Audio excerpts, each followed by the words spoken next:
அவர் பேர் சார்லஸ் என்று கூறப்படுகிறது. ஏன்னா அவரோட முழுமையான பேர் தெரியல. சப்போஸ் சார்லஸ்ன்னு பேரை மாற்றிட்டாங்கன்னா நமக்கு தெரியாது. அவர் என்ன சொல்லியிருக்காருன்னா, அவருக்கு வந்து ஆண்டவர் வந்து என்னென்னமோ சொல்லியிருக்காராம். கிறிஸ்துவ வந்து ஜீசஸ் வந்து அவர்கிட்ட சொன்னாராம்.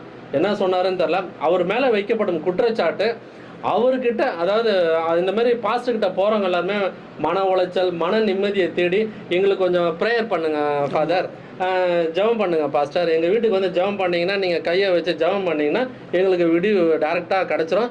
ஆண்டவர் வந்து டேரெக்டாக விண்ணுலகிலேருந்து எங்களுக்கு பிளெஸிங்கை இறக்கி பரிசுத்த ஆவியால் கட்டு போட்டு எங்களை பெருசாக வேறு லெவல் கொண்டு போயிடுவாருன்னு நம்பிக்கை, அதீத நம்பிக்கை இருக்குது. இதற்கு சிறந்த பாஸ்டர்கள் இருக்காங்க. அதே நேரத்தில் ஈக்குவலாக டுபாக்கூர் பாஸ்டர்களும் இருக்கிறாங்க. அதை நான் சொல்லிடுறேன்.